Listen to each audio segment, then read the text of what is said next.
Advocate జనరల్గా సుదర్శన్ రెడ్డి కాంగ్రెస్ హయాంలో రెండోసారి వరించిన పదవి.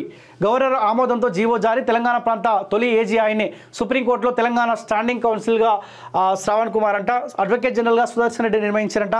సరే ఏదేమైనప్పటికీ గవర్నమెంట్ తీర్పును స్వాగతించాలి. సో దానికి తోడు ఏ ప్రశ్నించే గొంతుకలకైతే అండగా ఉన్నారో senior advocate Sarath Kumar sir మాలాంటి గొంతుకలందరినీ కాపాడుకుంటూ వచ్చిండు. ఒక భరోసా, ఒక ధైర్యం ఇచ్చిండు.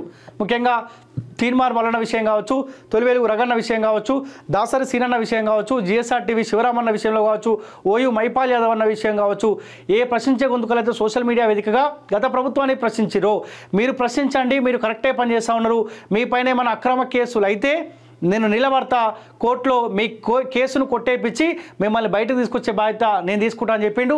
అదే తరహాలో తీసుకుండు. కానీ అడ్వకేట్ శరత్ కుమార్ సార్కి ఈ బాధ్యత ఇస్తే మాకు కూడా కాస్త సంతోషంగా ఉంటుండే. అరే మా సార్ ఉన్నాడు అక్కడ, మేము కొట్లాడొచ్చు, గవర్నమెంట్ తోటి కొట్లాడొచ్చు, మా తరపున నిలబడతానని ఒక భరోసా ఉంటా ఉండే. కానీ ఇంకోటి దానికి తోడైనా ఇదే చెన్నూరులో బాల్కో సుమన్ని ఓడగొట్టడంలో కీలక పాత్ర పోషించిండు. వివేక్ వెంకటస్వామికి దగ్గరగా ఉండి లీగల్ సపోర్ట్తో పాటు ప్రజల్ని చైతన్యం చేసిండు. వాస్తవాలు ఏందో చెప్పిండు. ఇప్పుడు గెలిచిన తర్వాత కథ ఆయన పట్టించుకునే పరిస్థితి లేదు. అలాంటి వాళ్ళు కదా మీ కాంగ్రెస్ పార్టీలో జాయిన్ అయ్యిండు, లీగల్గా సపోర్ట్ ఇచ్చిండు, మాలాంటి గొంతుకలకు అండగా ఉండు, గతంలో పనిచేసింది కాబట్టి సుదర్శన్ రెడ్డి గారికి అవకాశం ఇచ్చిండు అనుకుందాం. మరి ఆయన పరిస్థితి ఏంది? అడ్వకేట్ శరత్ కుమార్ సార్ పరిస్థితి ఏంది? ఏం పదవి ఇవ్వబోతా ఉన్నారు? మీకు వాస్తవాలు తెలియదు. నిజంగా ఆయన సంపాదించుకోవాలనుకుంటే 1000 కోట్లు సంపాదించుకోవచ్చు. ఎందుకంటే కల్వకుట్ల కుటుంబం దగ్గర ఆయన పనిచేసిండు, కవిత దగ్గర పనిచేసినాడు, గవర్నమెంట్కు అడ్వకేట్గా పనిచేసినాడు. అక్కడ అన్యాయం జరుగుతూ ఉంది, అక్కడ ఉంటే నేను కూడా ప్రజలకు మోసం చేసిన వాడిని అయితే అని చెప్పి ఆ కుటుంబం నుంచి బయటకు వచ్చినాడు.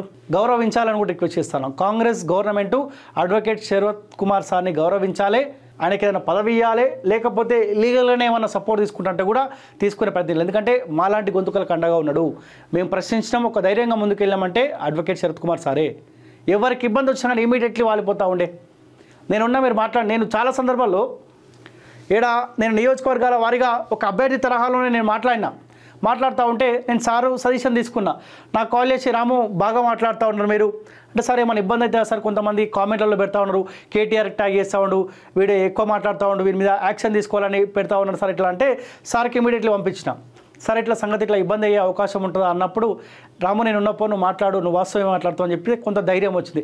ఏనా వెనకాల శరత్ కుమార్ సార్ ఉన్నాడు, నాకేమైనా కేసు అయినా ఇబ్బంది అయినా సార్ చూసుకుంటాలే అని చెప్పి ధైర్యంతో ఒక అడుగు ముందుకు వేయగలిగాం. సో ఆ భయంతో మేము ఒక అడుగు కనుక వెనకకి వేయగలిగితే పరిస్థితి వేరేలాగా ఉంటుండే. అంటే నేను ఒక్కనే కొట్లాడినట్లేను, అన్ని గొంతుకలకు కలిసి మేము కొట్లాడడం ఈరోజు సాధించగలిగినాం. కాబట్టి అన్ని గొంతుకలకు ఒక అడుగు ముందుకేసామంటే శరత్ కుమార్ సారు. సో ఆ సార్ని గౌరవించుకోవాల్సిన బాధ్యత మీ ప్రభుత్వం పైన ఉన్నది.